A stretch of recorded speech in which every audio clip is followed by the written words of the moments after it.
Ibu-ibu demo ke gedung DPRD Sukabumi karena kenaikan bahan pangan dan bahan bakar minyak tidak mampu diatasi pemerintah.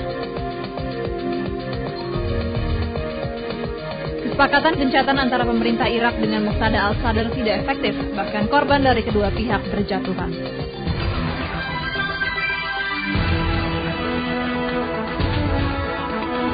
Dari Senayan City, Jakarta, inilah Liputan 6 Malam.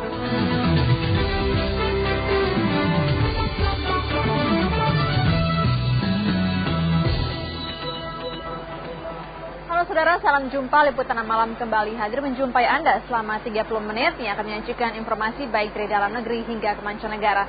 Saudara, saya Gadis Parengkuan, berikut informasi pertama.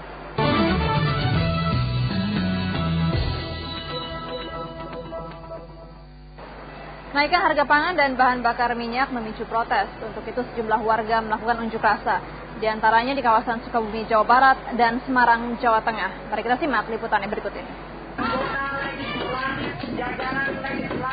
Dengan membawa perlengkapan memasak dan jerigen, ibu-ibu ini mendatangi DPRD Kota Sukabumi. Inilah cara mereka memprotes melonjaknya harga sembako serta pengalihan bahan bakar dari minyak tanah ke gas. Tidak puas hanya dengan orasi, massa memaksa anggota DPRD mengirim tuntutan ke DPR RI. Tuntutan itu dipenuhi.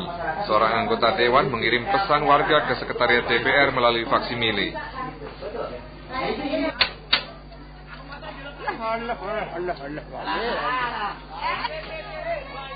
Penyegelan sebuah terminal pipa minyak milik Pertamina ini adalah bagian dari unjuk rasa warga Tambak Lorok, Semarang untuk memprotes dihentikannya pasokan minyak tanah bersubsidi.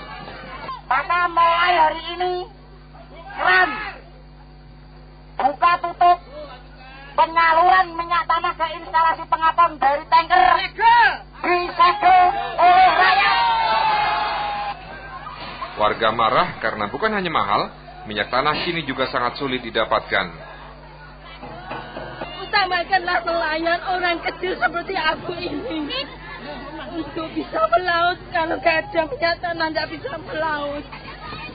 Di Semarang harga minyak tanah rata-rata Rp3.000 per liter. Terpaut tidak terlalu jauh dengan harga eceran dari pemerintah yang Rp2.500 per liter. Namun masalahnya, minyak tanah belakangan sangat sulit didapat karena pasokannya dikurangi. Asep Didi dan Teguh Hadi Prayitno melaporkan dari Sukabumi dan Semarang. Saudara, gempa kembali mengguncang Bengkulu. Gempa berkekuatan 6,1 skala Richter memang tidak menimbulkan korban jiwa, namun sempat membuat kepanikan warga sehingga mereka meninggalkan rumah dan gedung-gedung. Beberapa pengunjung sebuah tempat hiburan di kota Bengkulu ini sempat berlarian keluar saat gempa terjadi sekitar pukul 15:45 menit. Meski pada awal gempa guncangannya tidak begitu terasa, namun lama-lama terasa lebih kuat sehingga mereka memilih keluar khawatir jika ada bangunan yang rubuh. Begitu juga dengan karyawan kantor yang juga memilih keluar. Setelah menunggu beberapa menit tidak ada gempa susulan, mereka kembali melakukan aktivitas. Lama-lama ya terasa sekali. Di kawasan permukiman, warga malah tidak panik karena sudah terbiasa menghadapi gempa. Apalagi sejak awal tahun 2008 saja sudah beberapa kali terjadi gempa di Bengkulu. Biasa-biasa aja. Nanti kalau ada rasa-rasa gimana ya kita cepat lari keluar gitu aja. Gempa yang berpusat di 67 km arah tenggara Bengkulu dengan kedalaman 31 km juga dirasakan warga hingga ke Muko-Muko dan Bengkulu Utara. Kendati demikian, belum ada laporan tentang korban jiwa maupun kerusakan bangunan. Krisnaldi dan Heri Supandi melaporkan dari Bengkulu. Saudara, hujan yang mengguyur selama 1 bulan terakhir membuat longsornya sebuah tebing di Desa Besaki, Karangasem, Bali. Dan akibat longsoran ini, seorang pemuda tewas saat melintas karena tertimpa longsoran.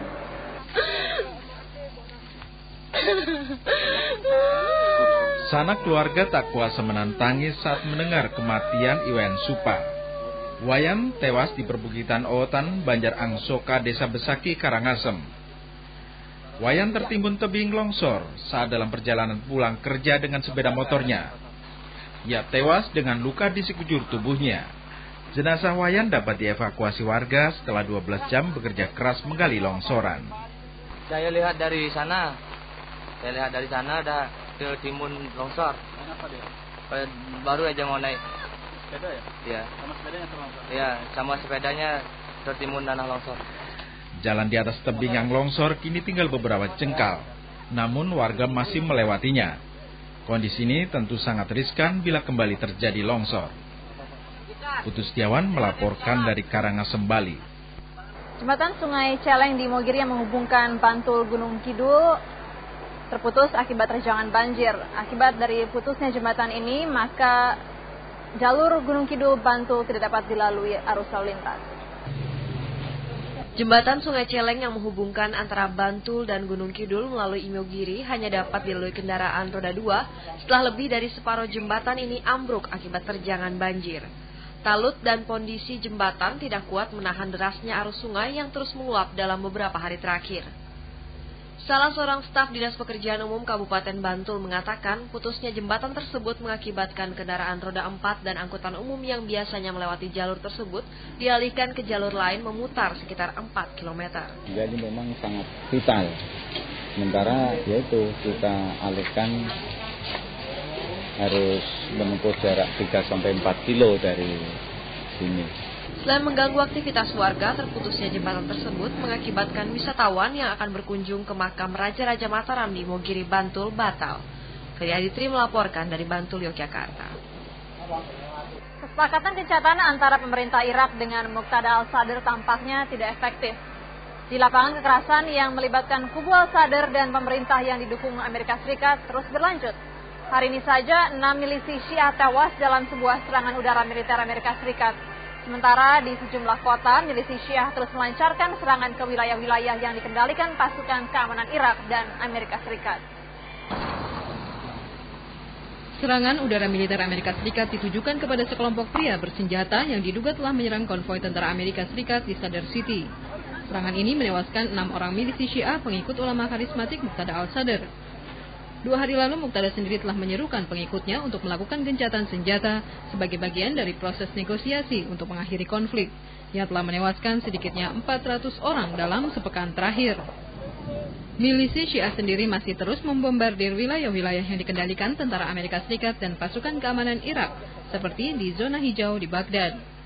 Serangan paling akhir terjadi di Basra dekat konvoi militer Irak. Tidak ada korban yang tewas dalam insiden ini, namun koresponden TV Al-Hurra yang belum diketahui identitasnya mendapat luka tembak yang serius. Ledakan lainnya juga terjadi di sebuah restoran di dekat Sadr City. Insiden ini menewaskan 3 orang dan melukai 13 lainnya.